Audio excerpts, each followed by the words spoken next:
All right, good evening, everyone. We're going to get things underway here.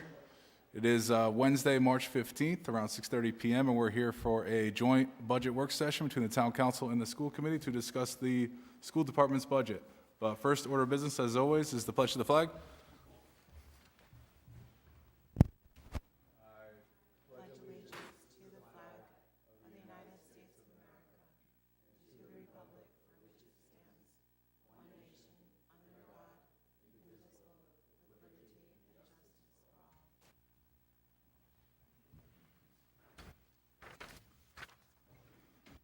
All right, next on the agenda is the land acknowledgement statement, which I will read.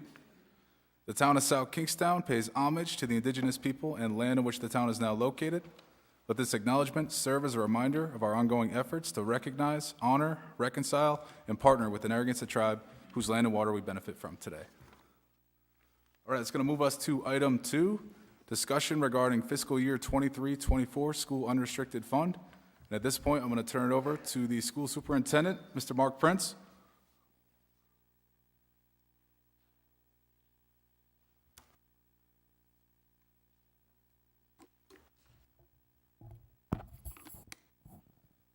Thank you.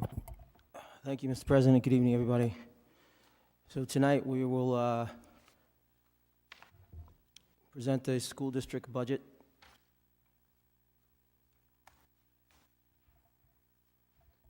First, just want to begin with framing kind of how we got here and what we did.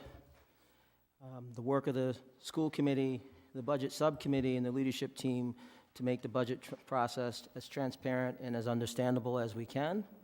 And that's a requirement of the Rhode Island Accountability Act, which was passed in 2019. As part of that process, the elementary schools, the middle schools, and the high schools met with their school improvement plans, which is a group of stakeholders, of parents and teachers and the building leadership to set their priorities off of their school improvement plan, which is aligned to the district improvement plan, and soon to be aligned to a district strategic plan.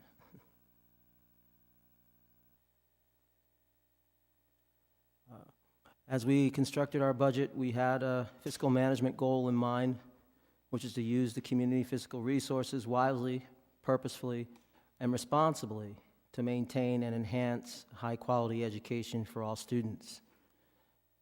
As we built our budgets, besides using our school improvement plan and student achievement data, we also use a fiscal management goal to keep in mind.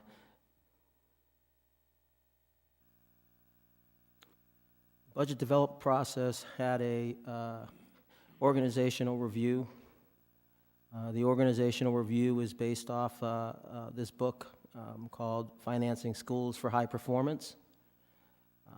It was about a 12-week process, and these are the kind of steps we went through, from administration and operations of the systems, which I did that, and the purpose of that was to maximize financial resources.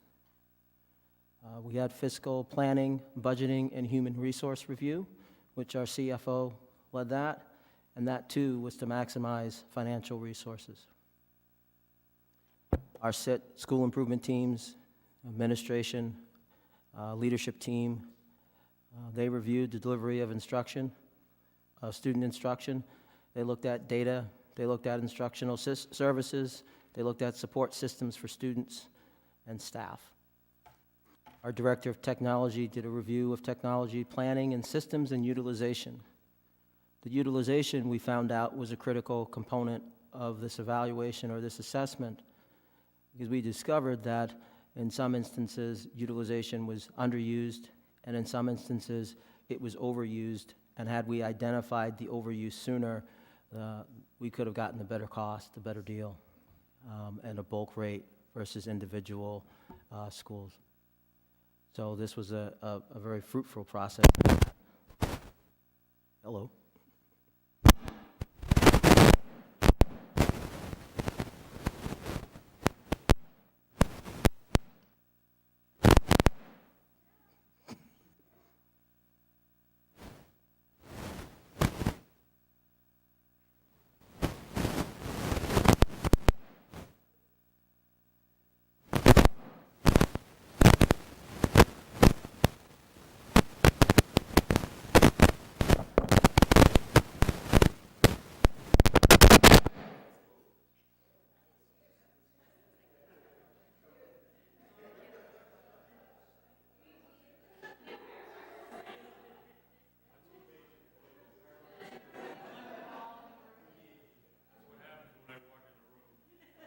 was going to say, it's your magnetic personality, James. I'm just saying, if you see me starting to head for the exit, get your bag and come along. Don't get in the way. It's a full contact sport at that point. Okay, so back to the review. The utilization, we could have gotten better deals for different things, which was very helpful, especially in planning going forward. The also utilization, unpacking the utilization, also gave us a sense of use, which is also very important. And the final thing is clearly an operation area is a review of food services, transportation, and facilities management. We'll get back more to the facilities later on. Food services was a critical analysis, especially moving from closing Curtis Corner and identifying needs at Broad Rock. Food services was also a critical analysis because it allowed us to dive deeply into our charges during school lunch charges. It allowed us to really dive deeply into a myth. One myth that many administrators walked around with is that a lot of our school charge-off was because of the a la carte. We were able to verify that through that review, but simultaneously we were also able to verify that a lot of that charge-off was not free and reduced lunch students, but paid families and paid students who just chose not to pay. All of this allowed us and positioned us in a place to start building a budget that had a focus on fiscal responsibility and addressing student needs through operations, human resources, instructional services, technology and utilization of technology, food services, transportation, and facilities.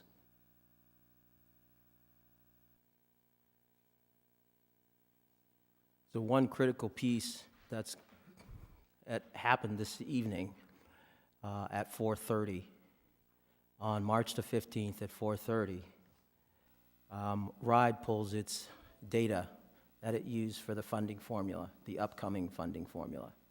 So I just want to quickly walk through the enrollment, and then I'll get you to the pieces that RIDE actually pulled.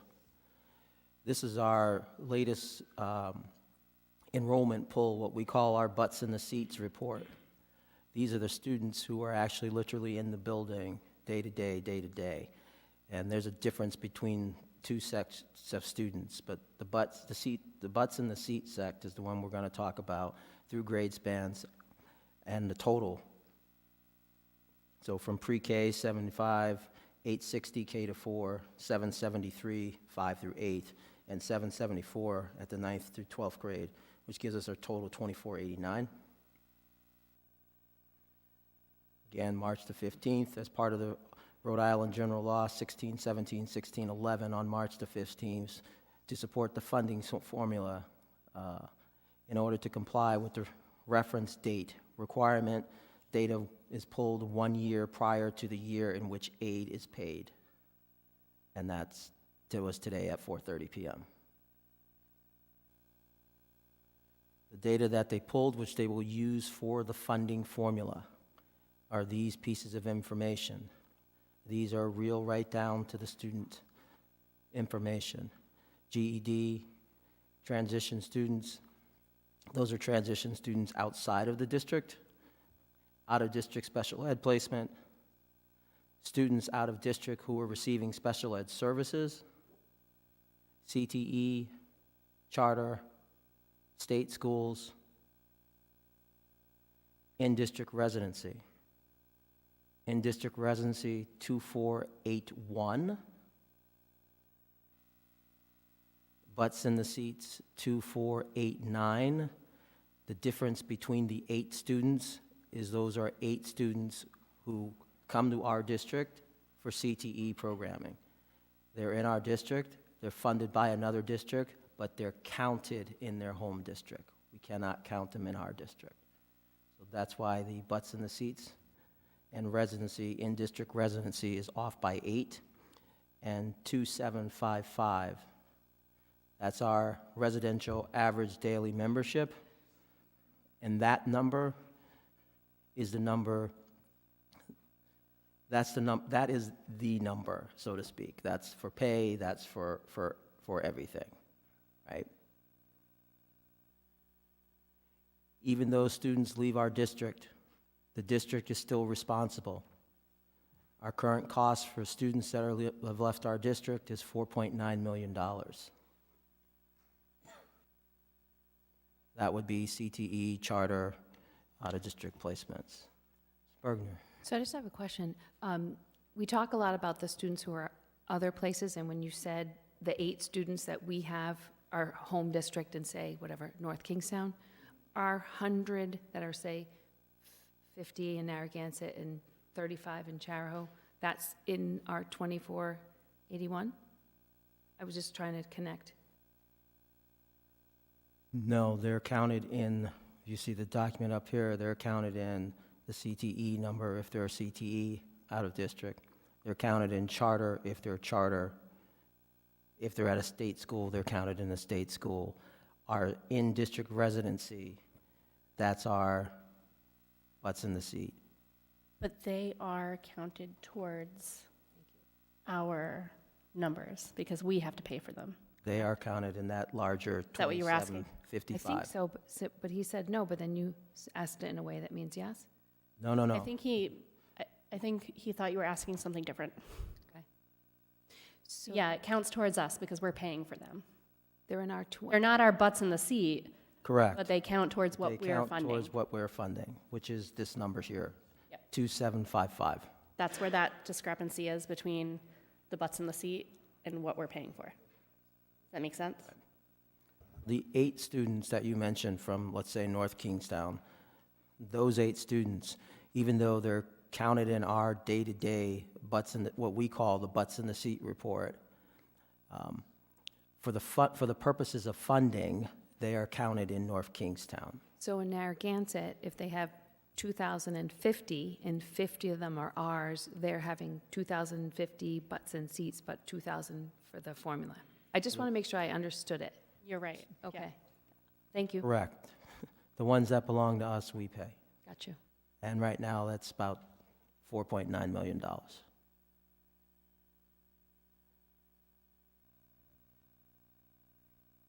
Our free and reduced lunch population is at 17%. Our special ed student population is at 16%. We used our programmatic Could you goals. go back one? Sorry, I just missed the very last thing you said. Yep, thank you. Special ed student population is at 16%.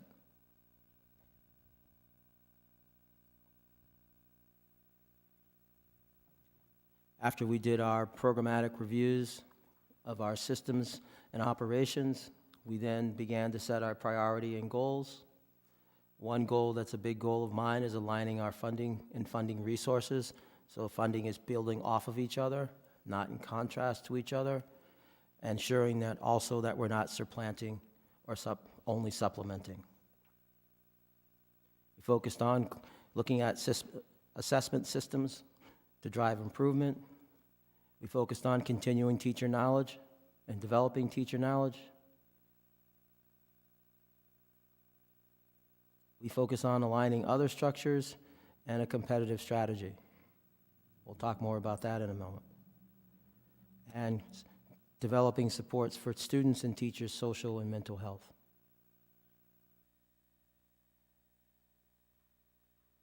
Financial resources have finite limits. We've used our fiscal management and our programmatic skills to prioritize and coordinate our resources and our funding streams.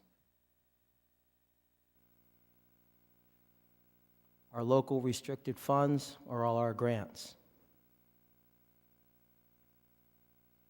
These are all estimations due to pending allocations, but these are the appropriations from Title I to Title II to Title III. Title I is primarily to supplement those with modest needs. Title II is primarily to focus on adults and developing adults. Title III is your MLL. Title IV is technology, but Title IV has a phase allocation that allows you to convert certain funds after you reach a certain threshold into Title I to provide to meet the digital divide for Title I students. IDA is special education, and IDA preschool is for preschool. Perkins and Career Tech, ESSER 2, which sunsets in September. That resource is primarily targeted towards, the remaining of that resource is targeted towards summer school and summer program to address the priorities of ESSER 2. ESSER 3 have 5 priority areas that need to be addressed, along with unfinished learning, along with summer programming, along with social emotional learning, and then addressing the initiatives from RIDE. Foundation grants and miscellaneous donations are very limited. Again, the overall grants, the Title Is, 2s, 3s, 4s, IDAs, Perkins, Career, Multi-Language, those are all pending allocation.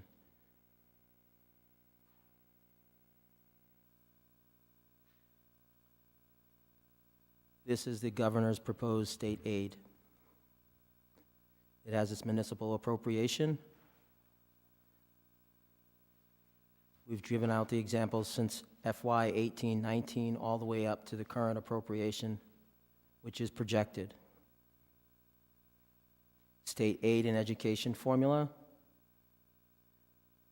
State aid with high-cost special education. And as you notice, there's state aid group home, which has been zeroed out. The group home that was in this area, down in South Kingstown, is closed. So there's no funding to support that. High-cost special ed right now in the governor's budget is projected to be fully funded. RIDE has told us on more than one occasion that these numbers will change. We constructed our budget with that in mind. Have they given you any indication whether it's going to change for the better or the worse? It's a really good question. I would anticipate that the 100% funding for high-cost special ed is highly unlikely. I would also anticipate that some of the other funding revenue that's going towards some of the other districts may also be addressed. I'll give you an example of what I mean. In the governor's budget, Barrington is slated to get an additional $1 million. I find that highly unlikely that that will remain. That does not mean that that money will be transferred to South Kingstown, no matter how many letters and emails I write, but I remain hopeful of the possibility. That's just the practicality of the governor's budget versus the legislature weighing in. Absolutely. This is our budget at a 10-year glance from FY 13-14 to FY 23-24.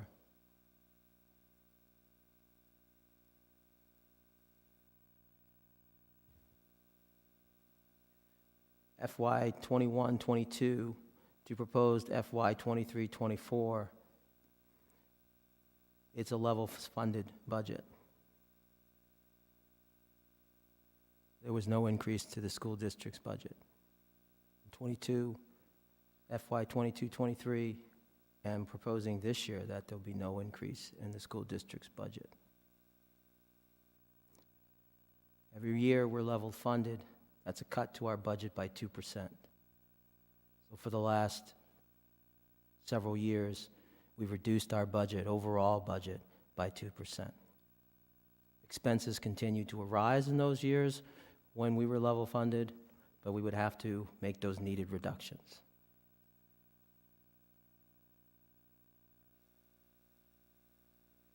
Since 2008, we have reduced staff throughout the district every year. It is unclear what our projected staffing will be for FY 24, but it will be less than 400.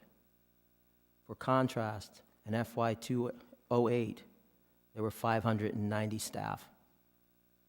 In FY 24, we will more than likely have less than 400 staff. The school system has reduced staff every year since FY 12. I believe it was FY13 or FY14, excuse me, where there was a retirement incentive offered, and a huge number of students, faculty, took the incentive. Then again in FY21, another huge group of faculty. I have not been able to identify what happened in that 2021 year. It could have been COVID. It could have been a number of things. But another chunk of staff was reduced.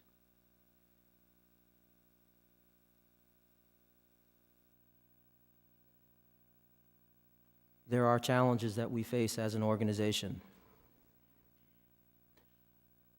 Some of those challenges we can address internally. Some of those challenges will directly impact our financial situation in such a way where we'll be forced to make some very difficult decisions. Some challenges. We have lower enrollment. We have fewer free and reduced lunch counts. State aid some years is promising, some years is not. We were unclear about where we're going to land. Special education services increase, not necessarily in the number of students, but in the areas of need. In the past, where a student may have just had a learning disability, and please don't jump all over me when I say the terms may have just.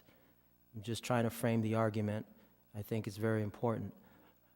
Where a student may have required low-level services, now require many more high-level services. There's high needs. Our health care premiums, those are a challenge, not just to us, but also I realize that challenge is also on the town side. We have raises and we have step increases. There are curriculum upgrades that are mandated by RIDE, and ELA and math, soon to be social studies, because those standards were just recently passed, and they're finalizing the next generation science standards and the requirements for that. We continue to have charter, CTE, out-of-district tuitions, and transportation. Last night at the school committee, we finalized our transportation subcommittee. So we have a group of parents and administrators and school committee members that will deeply dive into transportation and see if there are some savings there. But it is a challenge. Some unfunded mandates that we are required to fund. We are required by state law and federal law to fund McKinney-Vento Act, which is the Homeless Act, which allows students who become homeless to remain in their home district, and we provide the transportation. The student could be placed in a shelter, or the family could be placed in a home with family members at the other end of the state. We would have to provide bus transportation to the other end of the state, pick up the student, bring them here to South Kingstown, educate them, provide after-school transportation, after-school support if they want sports, after-school tutoring, and place them back on a bus and transport them back to the other end of the state. Currently, we're spending about $63,000. The state mandates personal literacy plans, personal math plans, and behavior plans as needed for certain students. We need particular staffing to support those plans. We're doing that in the area of 240. Mandated professional development, high-quality curriculum. Thus far on the Right to Read Act, or the Science of Reading, which it also is mandated by law, has been about $220K. To support other things within the basic education program that have not been supported until recently, we're in the area of $94K. And meeting the state requirement for assessment systems, around $24K. That's 810 unfunded mandates, not planned in anyone's budget, just have to do. Have to find out where the funds come from. We have to meet those obligations. You see why I call them challenges?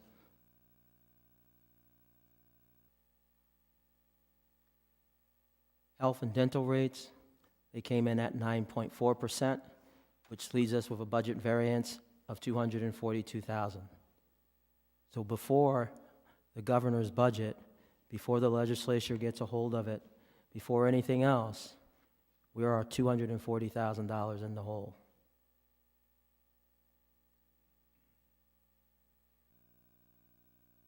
With all of this, we sit here today and we ask for a 0% increase.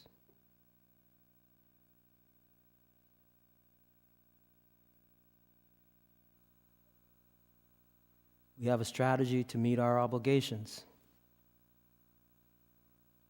It's going to require a lot from the administration,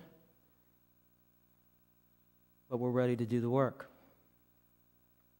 We will prioritize our purchases to support programmatic goals. We will continue to request and utilize funding sources. We'll look at shifting staffs that we can from general funds to grants, being mindful of not to supplant. We'll look at special education tuitions from general funds to grants, again, being mindful not to supplant. We will leverage fund balance with the support of the school committee and an affirmative vote. We will leverage fund balance for capitals and one-time expenses. Sadly, we'll have to consider looking at staffing reductions.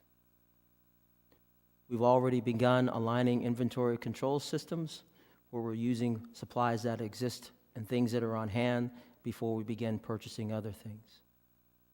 We are taking a hard look at our open positions. Once again, we have a transportation subcommittee that was appointed last night, and they will take on the heavy task of looking at possible savings through transportation. We will review ESSER guidelines and priorities for expenditures and support.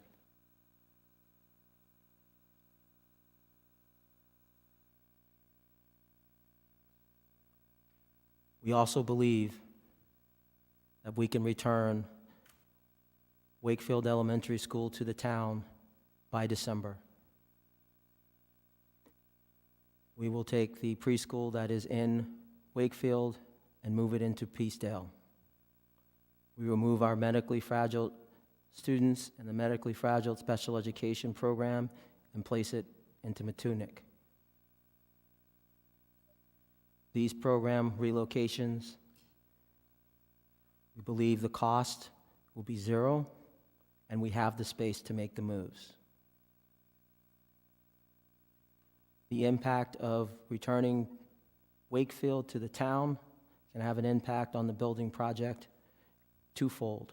One is that we do not have to have a preschool at the high school. That means we don't need a preschool wing. We don't need preschool parking, meeting area, play structure, required fencing, 3 inches or 4 inches of mulch. I believe actually it's 5 inches, as someone emailed me last night, because I believe I said 3 inches. It's 5 inches of protective mulch or protective barrier. All of that is removed from the high school building project, which gives that project square foot, which means a financial savings. Between July and December, we can clear out the remaining things of Wakefield. We believe that most on the recent policy passed by the school committee around discharging of information, that we could be close to giving Mr. Manny and his team an empty building, in addition to Curtis Corner. We must be out of Curtis Corner by the middle of August. That is our goal, and that is what we're striving to. We still have some financial obligations and things that we have to address at Broad Rock, but we believe we can meet those obligations as well. The budgetary savings from this preschool strategy will be used to help offset our budgetary expenses.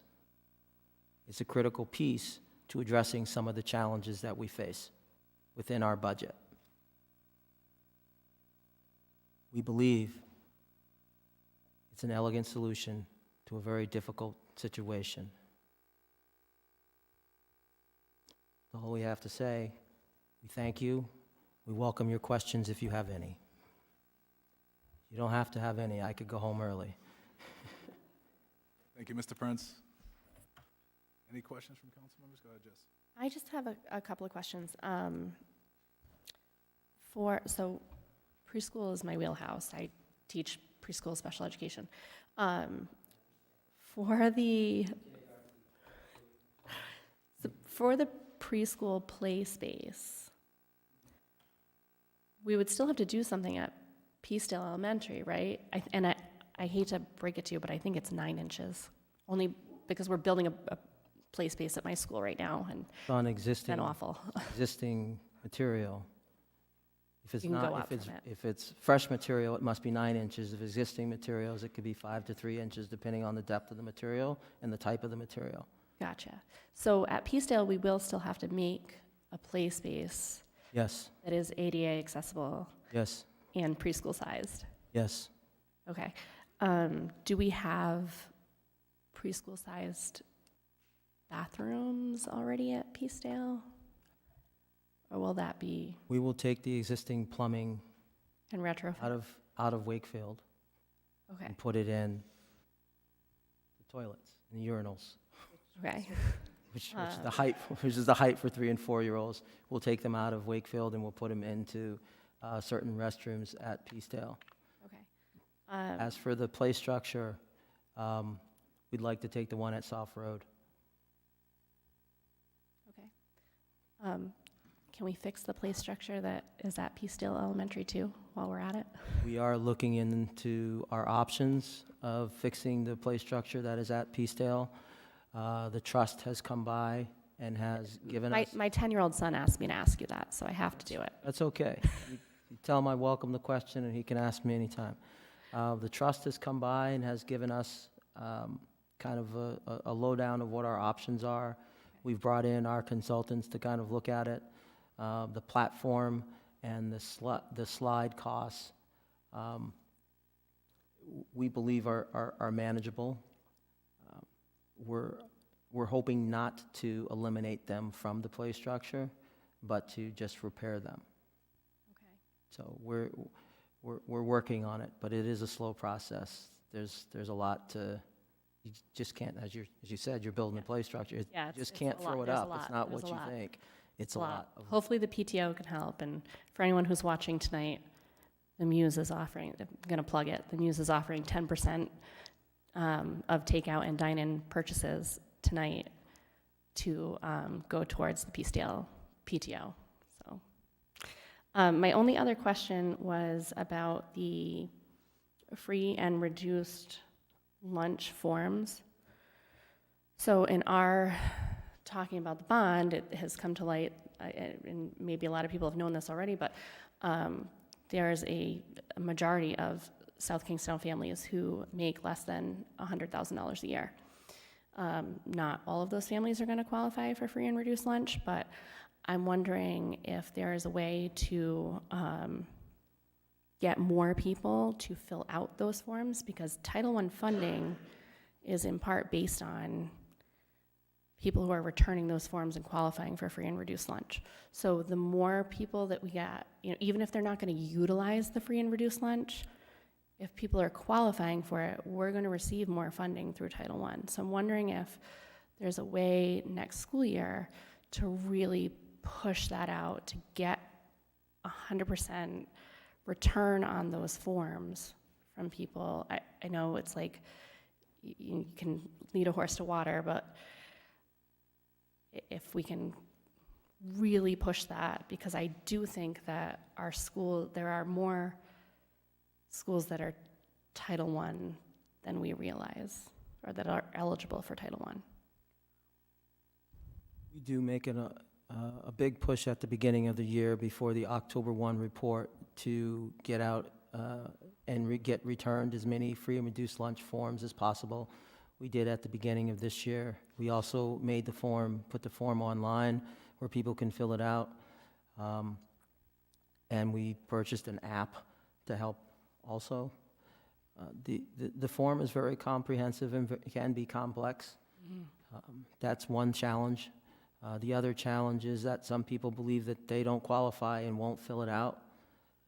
They hear stories about people who were close to qualifying and missed it by $5 or something like that, and they just say, well, we'll never qualify, and they don't fill it out. Yeah, and those income levels change year to year, so. They do. Again, for anybody listening tonight, if you haven't filled it out, you can now, and you should next year, and if you think you're not gonna qualify based on last year, fill it out again, because, One of the other things that we do is when we go through throughout the year, we go through our lunch kind of debt, and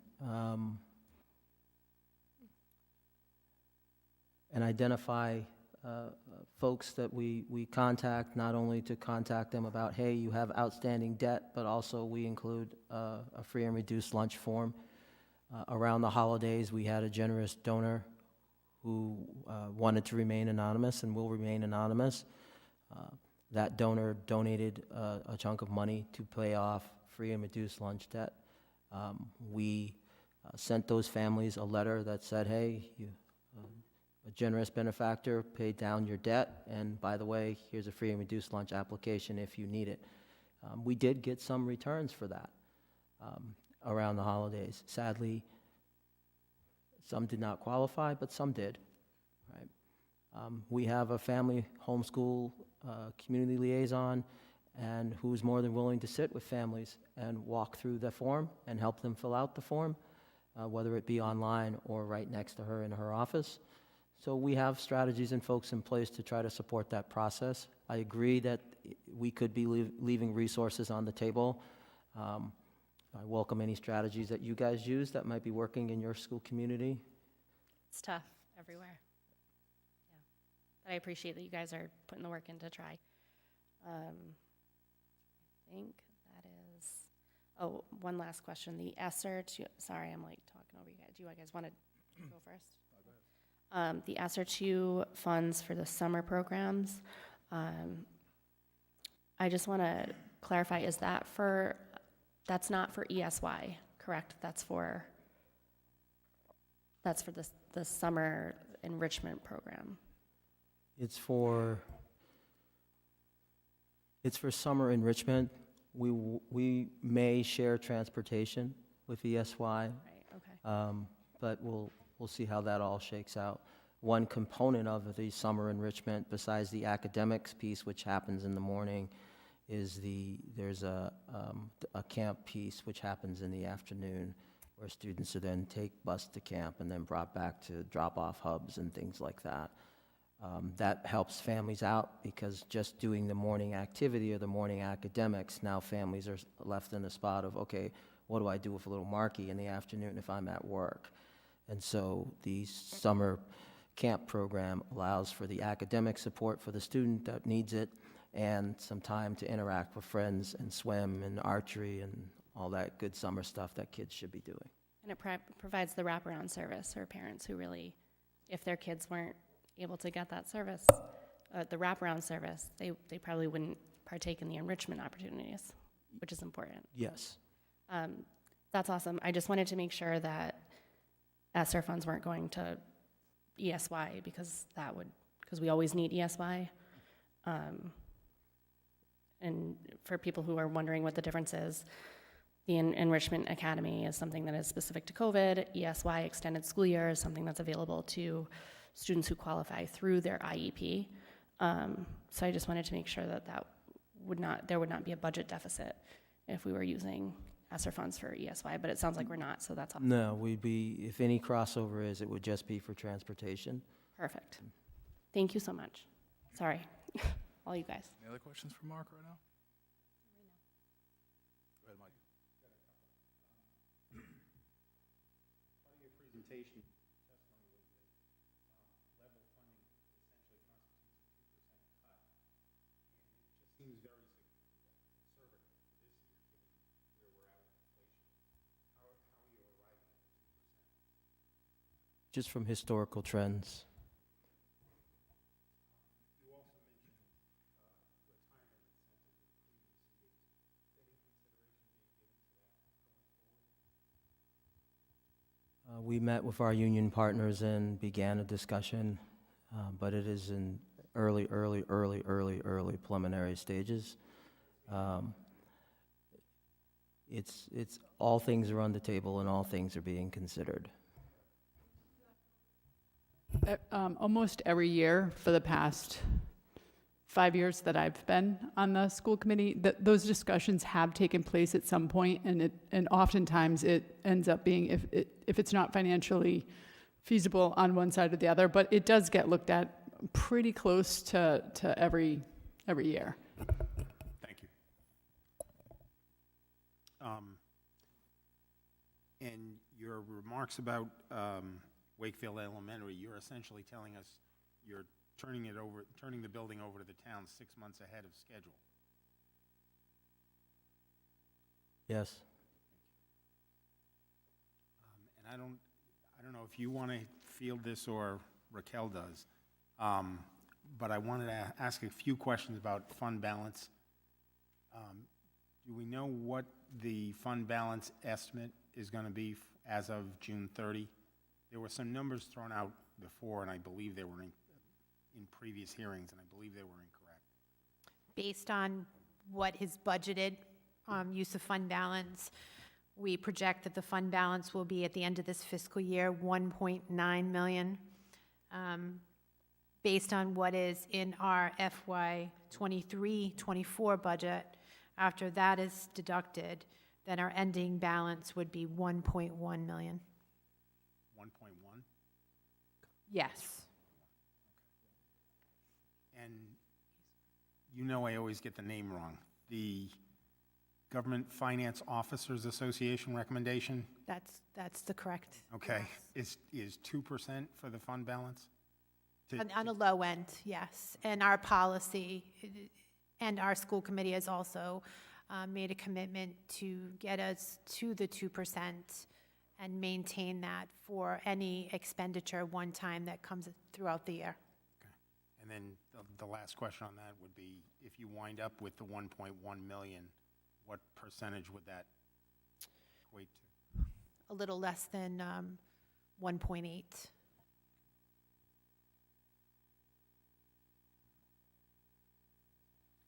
Thank you. Thank you, Mike.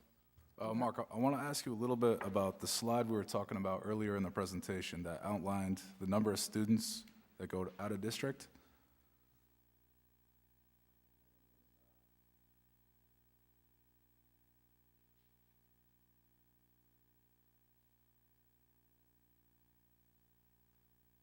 Yeah, right there, right there.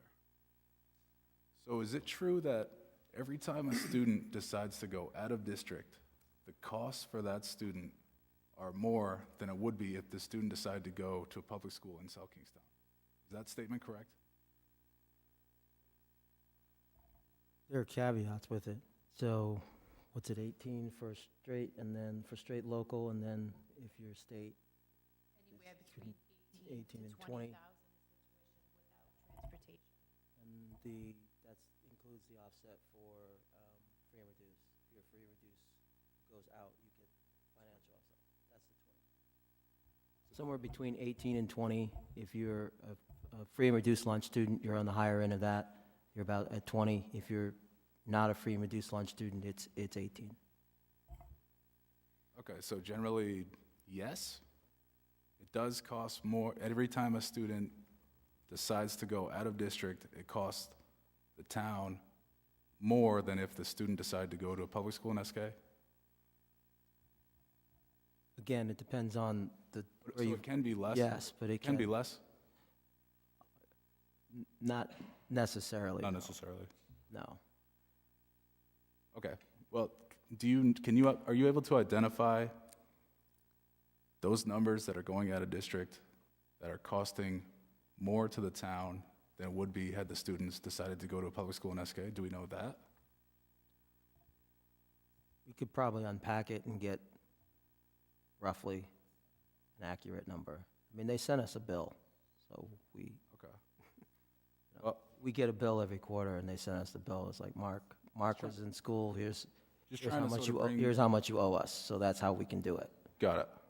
Just trying to bring clarity to sort of the statement that out of district students electing to go out of district cost the town more money than it would had the student come to SK, but I don't know if that's generally true or not. I think in the gross and the aggregate, it is true, but I don't know if individually it is. But anyway, I'll move to another question here. I want to ask you about the ESSER III funds.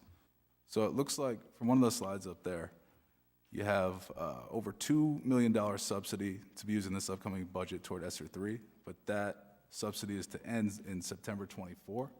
So I want to ask you, the programs that this money is used for, how do you plan to make up those monies once the subsidy ends in subsequent budgets? I have till September 24 to figure that out. All right, fair enough. But clearly, some things that's identified for ESSER III is the guidance, literacy positions, continuation of some ESSER II positions, set-asides of professional development, set-asides for curriculum support, set-asides for digital divide, set-asides for closing of unfinished learning. All those are requirements of the grants. We have no choice but to meet those percentage set-asides. And you'll likely probably look for grant opportunities to make up the fundings. It looks like one of your prioritized strategies in lieu of certain challenges. Yes, we'll utilize some existing grants and take advantage of any grants that are coming down the pike.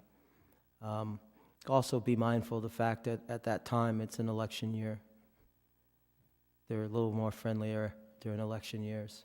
That doesn't mean you can plan a long-term strategy based on that, but it does mean that if they have an additional $50,000 or $60,000 sitting around at the state level, those funds get pushed out to schools and social service agencies fairly quickly. So there's some of that. It's not enough money to fund a teacher or anything like that. And again, it's not a long-term strategy, but it's something we always hold on in the back of our head that we can utilize some of those resources to be forward-thinking and offset some expenses later on down the road, whether those expenses be within inventory, whether it be within software, whether it be within different program management strategies. There's all sorts of ways where you can targetedly use those sort of resources to kind of help support your budget. But again, it's not a long-term strategy. It's just I wouldn't even call it a wish. It's a hope right now. Gotcha. Now, assuming the governor's proposed budget is what's enacted, you receive a new revenue source of over $500K.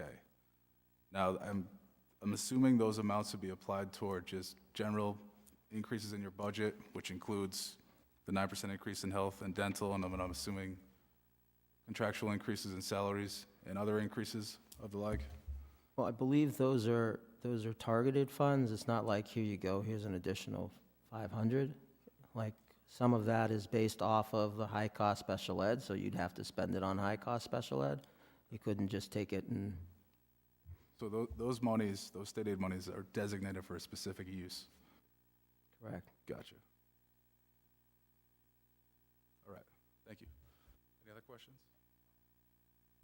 Just a simple thing. I've been thinking about the free and reduced lunch challenge that you face, and just connecting it to like FAFSA. Everybody who applies to college fills out a FAFSA, whether or not they take advantage of the aid packages. Would there be a way to switch it to saying we want everyone in the class to apply for this and just collect 100%? So then there's no stigma if I do it and another family doesn't do it, or I don't know, just trying to make it less of a thing, but more of a thing that everybody does that thing, whether or not you get it. Is it possible to flip it that way? Anything's possible, I know, but you have people power and... Different districts have tried different strategies. Again, we're open to suggestions. We've tried a few things. We'll continue to discuss it and see what other possibilities there are. It can be like pulling teeth. I know, but And that's not specific Can I also to speak to what- that? We send the forms to every person in every family that is I know. registered to the school, and you cannot mandate somebody to fill that form out. I know. It is. It's sent home. It's sent home in the first day of school. It's sent home in an email. It's on our people are website. reminded. It's It's on on an the app. website. It's it's a conversation we have every single year. All the teachers have it, the PTOs have it, all the administrators have it. It's not like we're sitting on our heels with it. No. No, and But you I was can't more mandate bringing it people. up so that, anybody listening who might not understand that Yeah, now has that, on their radar. So it's very difficult everywhere you go to get that form back from people. No, I understand. It's just basic needs Yeah. Yep. pulls me a little. There is a bill We can working push through it the out State on House. our pages as well. There is a bill working its way through the legislature that will remove that and just give everybody free lunch. I saw that. So, you can write. So have you submitted a resolution to support that free breakfast and lunch for all school children? Is that something that we could potentially do as a joint thing? We could potentially do that as a joint thing, but we also have staff that are actually going and giving testimony in support of the legislation. Thank you.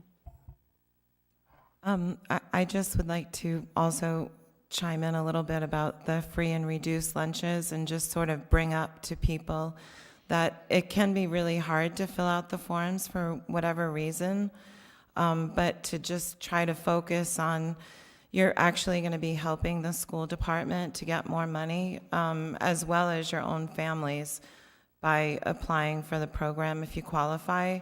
And I also wanted to bring up that I think we have a lot of everyday heroes in our town that help to make it an awesome place to live.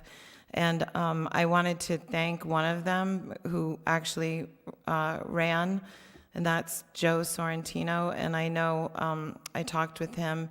He donated the remainder of his campaign fund to pay off student debt, student lunch debt. So I just think that's a really awesome thing and wanted to thank him for that. Thank you, Patty. Anyone other? Not on this topic. Questions from school committee members? None? All right. We're going to move on. We're going to turn to comments from interested citizens.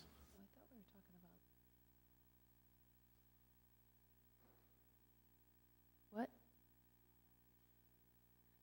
You got anything else before we go to that? Well, yeah, so in the town manager updates to us on Friday, I thought there was another part. I thought there, because I thought Mr. Prince said that we were going to talk about facilities, so I'm like, okay, we're going to come back to this. So I was waiting, sorry. Are we talking about facilities in any way tonight? Because you did say on one of your slides. Gave you a school. Oh. Thank you. Isn't that a facility? You're very funny. Thank you. You made me laugh. So in Jim's email to us that we get every week, last Friday we got one where there was some found money, found savings that both the town and the school department realized back in 2017 when they changed health insurance carriers or something. And so it was an additional amount given to you, and I'm just curious about, The 802 funds? Yes. I just think it referred was. to. We received the information and we're still assessing it. Okay. So I guess just a large question that I think I have is, we talk a lot about savings. All of us have asked different questions about savings. So knowing that you will have some savings, what is your plan to do with those savings? Is it to put it into maintenance? Is it, I'm not asking for a number, just like, Budgetary savings will be used to offset budgetary expenses. okay.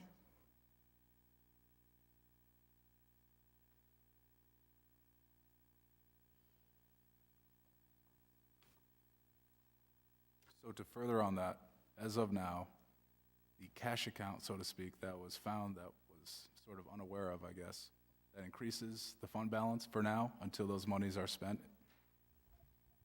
No, we recently was informed of that and we're still assessing. All right.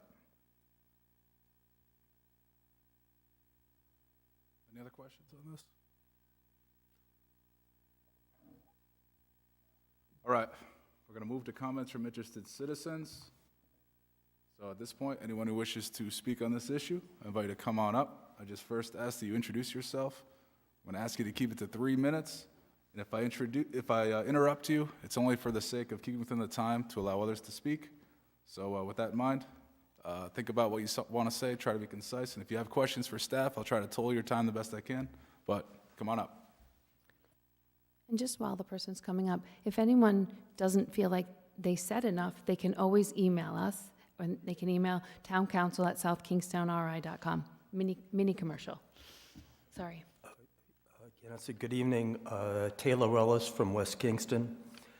Just on that on that school lunch program bill that you were talking about, it's House Bill 5790 that would create public high-quality House Bill 5639 that would establish a statewide universal school breakfast and lunch program in Rhode Island public schools that maybe we could all support. That's a thank you for a chance to speak. Schools can be a means to raising up all of our community and reducing the inequities within our community, or they can perpetuate those inequalities and those issues. Data from RIDE, based on the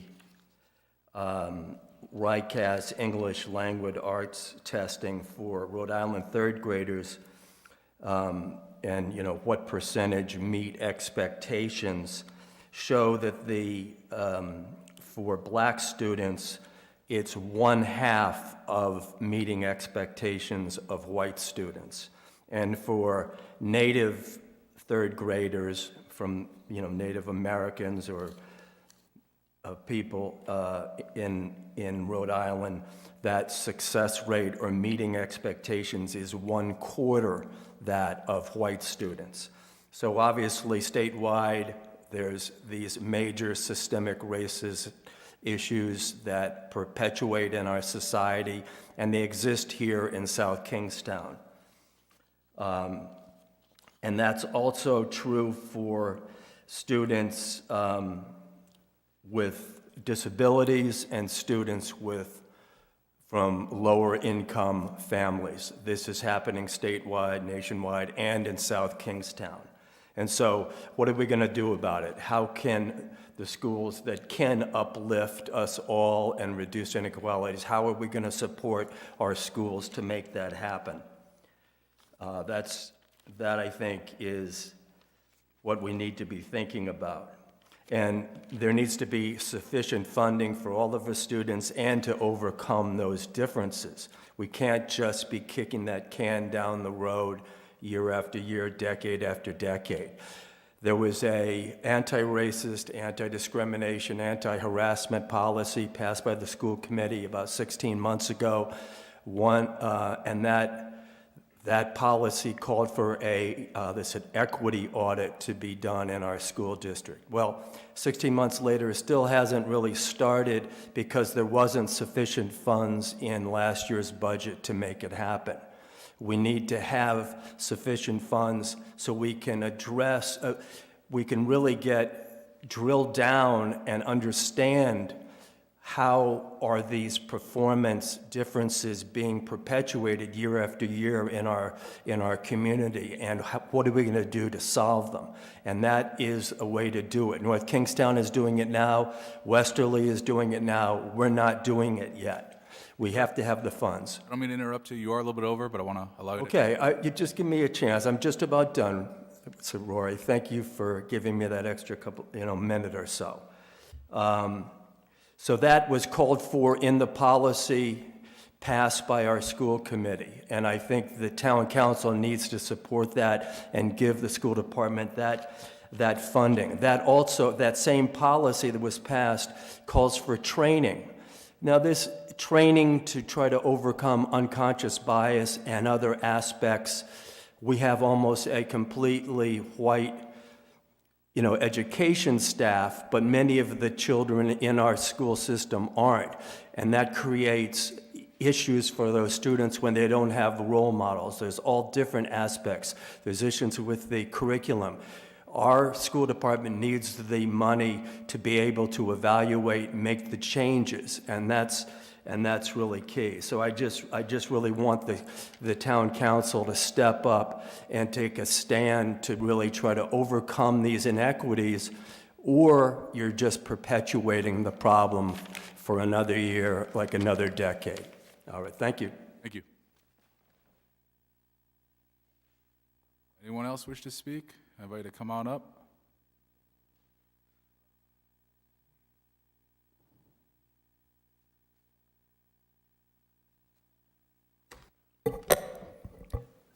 Jim O'Neill, Wakefield.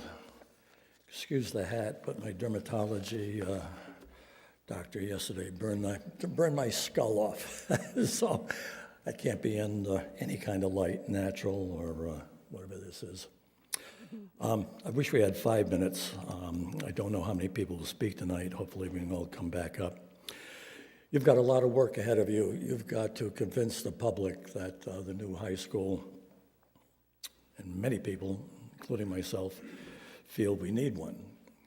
But we've got a crazy year happening, and you've got to convince the folks that you've got discipline when it comes to managing the rest of the budget.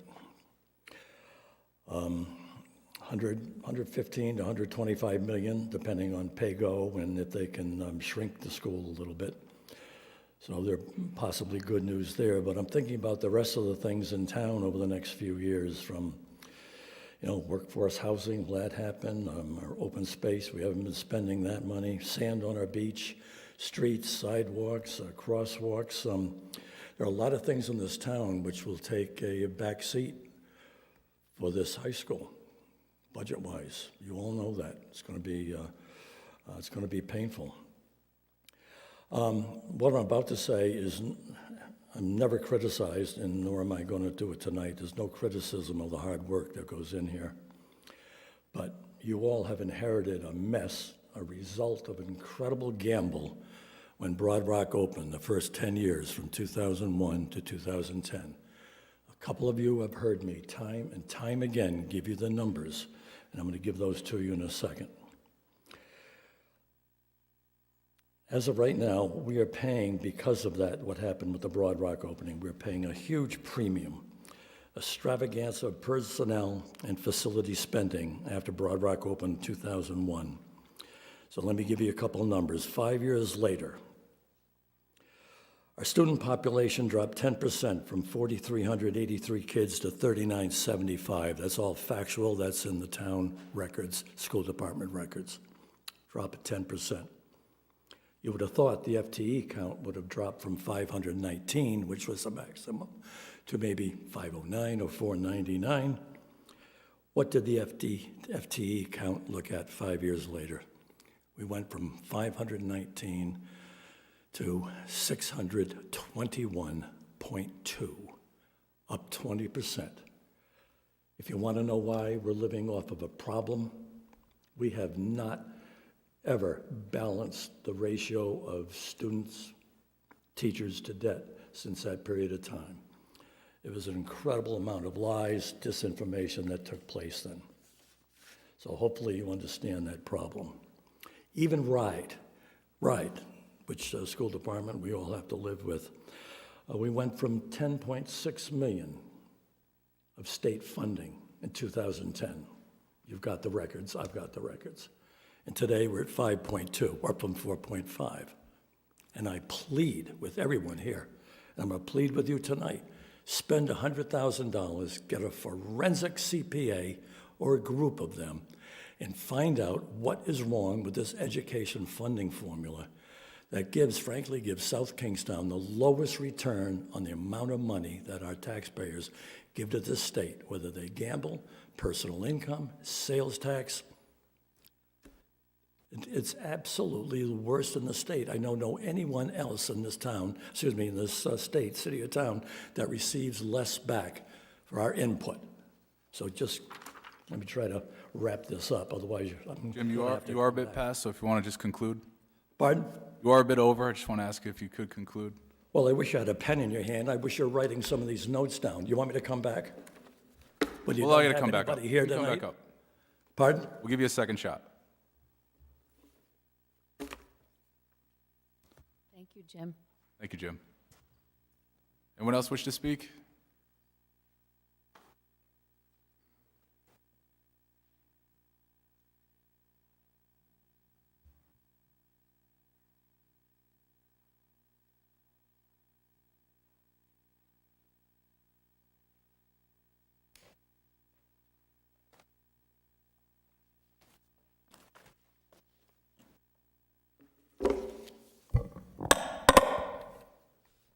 Good evening. My name is Doral Beasley.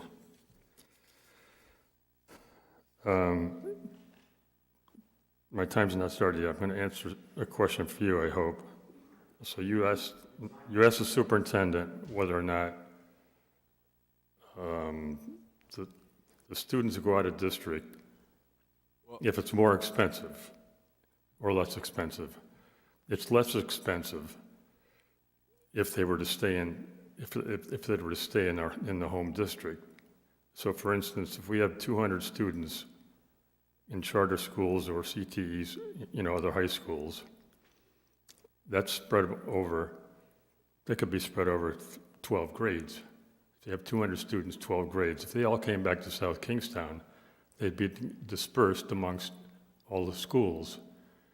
So you wouldn't have to hire any additional people if all those students came back. So it's way cheaper if the students stay here than they go. Now, that's the number one reason why we need to build a new high school, because down in Narragansett, we have a bunch of students going down there to Narragansett, Cheraho, North Kingstown, wherever, charter schools, the Met and all that stuff. And the thing is, we need to try and entice as many of those kids back to the high school as possible. Because as it is right now, we have the second highest per student cost of any district in the state after Central Falls of monies going out of district.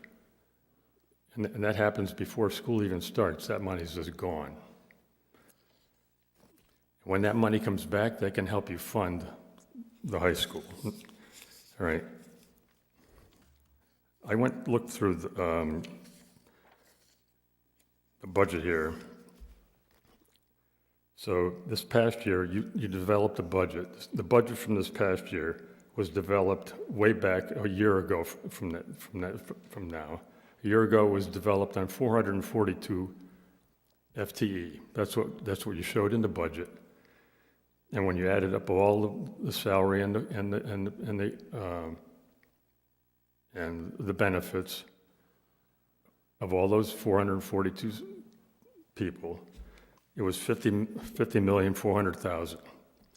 So on average, it was $14,000 per FTE. That was our overall average for the district. Now, this year, in your proposed budget, you have a total of $49 million, but it's only 404.1 FTE in your budget document. So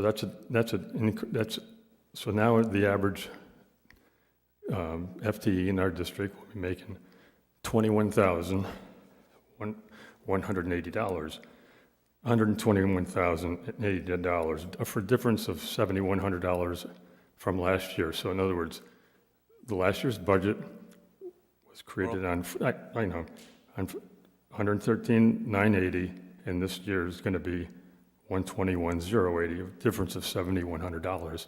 So if you multiply the $7,100, so if you take the $7,100 and you divide it by last year's 13,980, that's a 6.2% increase in compensation.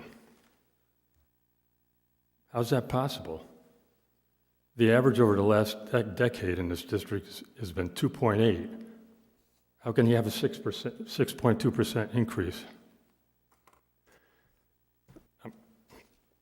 We'll get a second crack, Doral. So I don't think that I don't think that the school department provided a 6.2% salary increase. I mean, right? We're not, no one's, It's not, I'm not talking about a salary increase, I'm talking about a compensation per FTE compensation. so. Matt? So, Doral, to just, I'm just trying to understand and follow what you said, because you did send us an email about the FTEs, and it sounds to me like you took the amount for the salaries and the amount of the FTEs and come up with a cost per student. Is that what you're saying?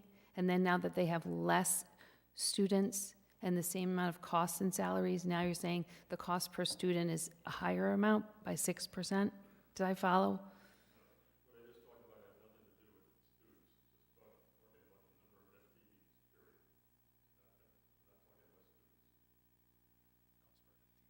Cost per FTE. So you're saying the cost per FTE went up 6% based on the amount they have allocated for salaries and FTEs? Okay. I just wanted to make sure I was mostly following you. Thank you. All right, anyone else in the audience wish to come on up? Not sure. Hi, Laura Urban, live in Kingston, 2 kids in West Kingston. A question tonight, who is our grant writer? Sorry, who writes grants for the district?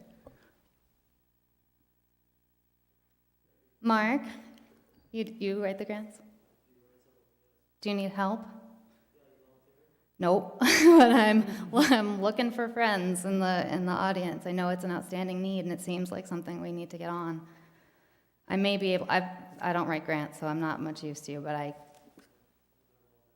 what's that? I have all the money? In what sense? Another question, which is really just to lay on the table, it's a conversation that I don't really want to unpack right now. Why are our CTEs less attractive? Like, that seemed like a big net loss of people, and maybe we should be more attractive here. That's just a question I'll leave for now. Why are we asking for a 0% increase when you have so many needs?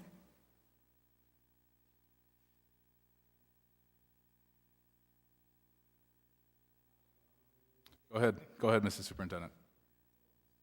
We don't respond to this.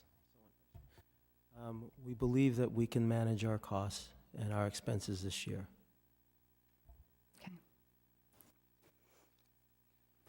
And then just while I have the floor related to the school bond, I strongly support catching up on the depreciated assets around here. Like, it can seem like a giant cost right now. It is, but in a sense, it's decades of just not keeping up. So we just need to keep up, and we just need to get caught up. We need to get these kids back. Public schools, and by this I mean public school districts. I'm excluding the charters in this conversation. Public schools serve all the kids, right? They serve them regardless of their household income, regardless of their abilities. We need to be strong here, and so we need to invest. I know it costs money, but it's just, you got to spend money to get money. That's all. Thanks. Thank you. Anyone else in the audience? Come on up. Brett Harrington, 2 Lab Hill Road. I'll give you the rest of my time, sir. You have all the numbers, you're very bright. All I want to say is, what I've been reading in the newspapers is, if this bond is going to pass, what I need to see is the council and the school committee all on the same page. When they ask questions, answers the questions. What I read in the papers is I see, we can't answer that. That happens behind closed doors, contracts, this, that. When I see that, I'll take every breath left in my body to make sure that this bond does not pass. You can have the rest of my time, sir. Thank you. All right, anyone else in the audience who hasn't spoken yet wish to come on up? All right, seeing none. Jim, come on up. Jim O'Neill, Wakefield. What I was going to bring up was town of East Greenwich. Same size school system that we have, 2,600 kids. From the information I've gotten from the school committee, and it's kind of confusing, it looks like we have instructional staff of 263.5 FTEs. East Greenwich has 207 in their proposal for this year's budget, 56.5 difference FTEs. I won't go into the dollar amount. Property tax, if you level fund it, it's $56 million more this year. East Greenwich is $40,500,000 that they're predicting for their request from the taxpayers. $15,500,000 difference. In regards to transportation out of district, South Kingstown spending approximately $9.5 million for all those items. East Greenwich is $4.5 million. Currently, right now, East Greenwich High School has a 15-to-1 ratio, student-teacher, and under the high school, 14-to-1. Currently, South Kingstown, with our budget, we're 10.2. I just put all 14 grades together. What I'm worried about, I hear nothing from the council up here about what's going on in the world right now. I don't know how things are going to be this fall. I want a positive vote on the high school bond. But if you don't cut this budget further, you're at risk for repeating what happened to the Broad Rock scenario for the 10 years afterwards, when we lied and lied. And I was on the council then, so I'm as much at fault as anyone else because I didn't have the data. You have the data. It's all there. And right now, we're living off that imbalance of the student-teacher ratios. That's the problem. I just gave you East Greenwich, almost an absolute across-the-board model of our situation, number of students, and number of FTEs. So it's all there for you. Find the money. Find the CPA money to find out how best to maybe do the state funding formula, because every time I come up with my own formulas, we should be getting $3 to $5 million more, and I wouldn't have to be up here, standing up here tonight. We need to find out what other ways that this can be looked at. But we can't send in $200 million, if I figure it out correctly, from our citizens to this state's budget and get back, what, $10, $11, $12 million school in the town? I mean, this is absurd. So it's all there for us. So again, this is not criticism of anyone here, because I was the only one here from 2000 to 2014, but I spent those first 10 years. And the public, when they found out, and this is why the danger for this high school, when the public found out in 2005 what had gone on with the lies that the school committee and friends, what they did to the taxpayers, they forced the closing of South Road School, and I won and I led the $1.3 million budget reduction by a referendum. And I'm going to do it again this June if I don't see some discipline up here when it comes to spending. Because if we're in a recessionary environment right now, hopefully you read newspapers, we could have a problem this fall. And I just need you to show some discipline here so that high school will pass. Thank you. Thank you, Jim. So Jim, I just wanted to say that I do agree with you in your assessment. When Broad Rock opened, it started a cascading down. Our enrollment went down as soon as it opened, and we have made many, not we, but many decisions were made by the town council and the school committee to try to address that. And that was, you're absolutely right. South Road School, we did all these crazy things with the kids. 5th grade goes here, 5th grade goes here, 1 grade at the Broad Rock for a year. We have not had a proper solution. I do believe that there is a lot of desire to make the right decisions going forward. We heard it here last year from the chair of the school committee. She said, we just got here. This is a long-standing problem. You got to give us time to fix it. She said it so eloquently a year ago.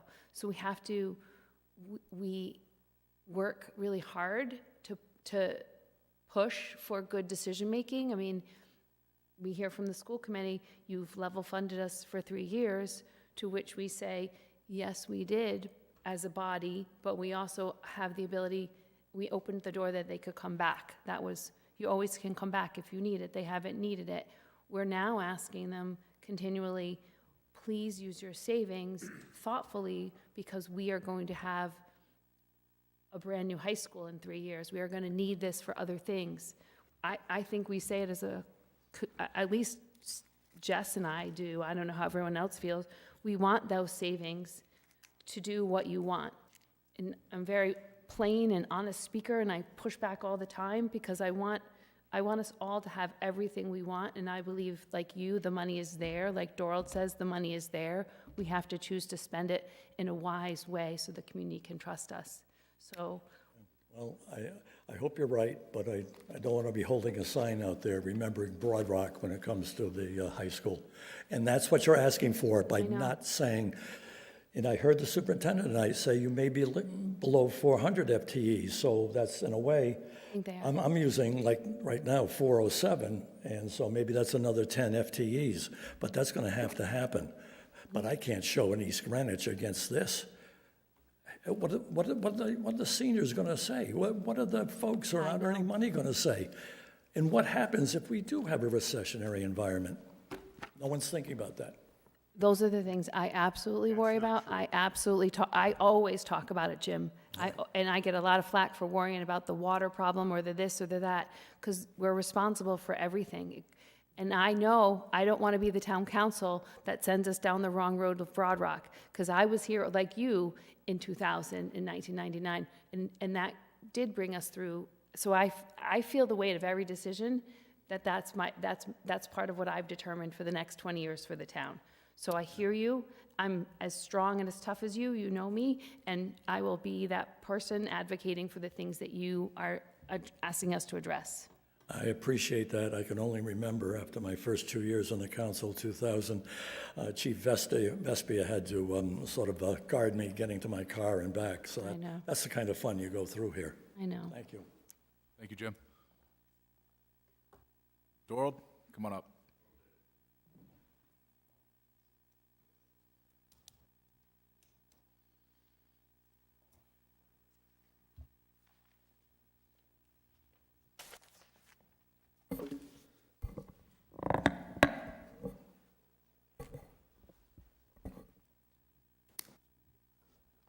Mr. Prince, you were talking about back in 2008 and the number of FTEs, and it's been reduced. But the number of FTEs over the last 20, 15, 12, 10 years has not in any way, shape, or form been parallel to the drop in enrollment. Drop in enrollment is dropped 43%, and FTEs is 25. That's the problem.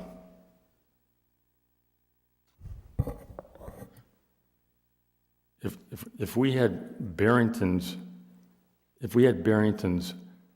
student to FTE ratio, we'd have 120 fewer people working here.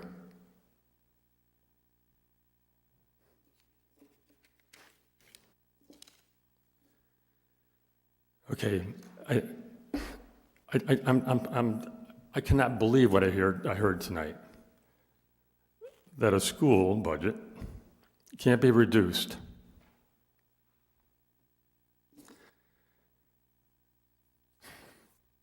You're closing 2 schools. You're dropping between 40, at least 40 FTEs. So you're dropping 40 FTEs or more and closing 2 schools.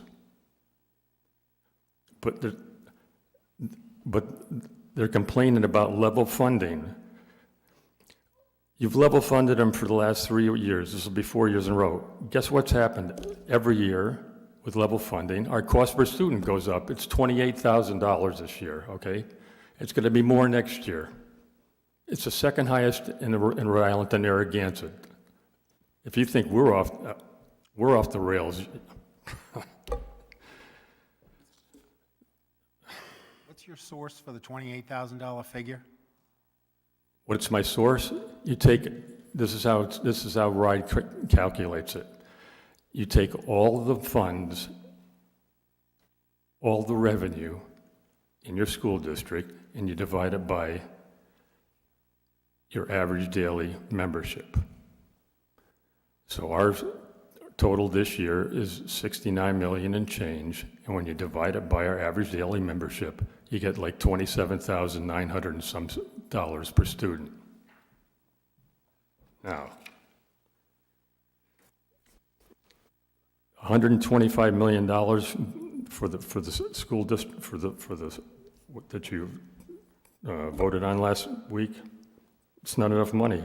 Why would we have not gone for the other $25 million when we know we're guaranteed 50 cents on the dollar for that additional $25 million? We're only going to get like 37 cents on the dollar for the high school because it's the cost per square foot is above what they're allowing.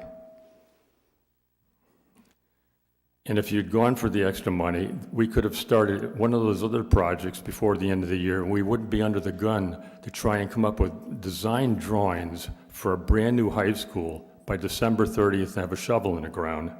It's absolutely insane. 50 cents on a dollar.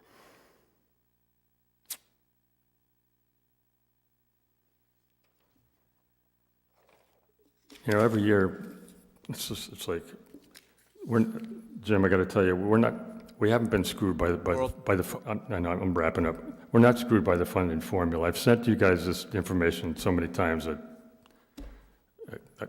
Okay, when the funding formula started in 2012 until for that first decade, we made out like bandits in South Kingstown. We were getting like $2,700 per student per year on average for those 10 years. Barrington, East Greenwich, theirs increased over that time. So finally, when the end of the 10 years came, then we were kind of together. And the reason Barrington and East Greenwich's monies are still going up is because their enrollments is stagnant or going up. Ours is going down. We're losing money because our students are not coming here. Right. People can't live here. They can't afford to live here. Thank you, Doral. Paula, go ahead.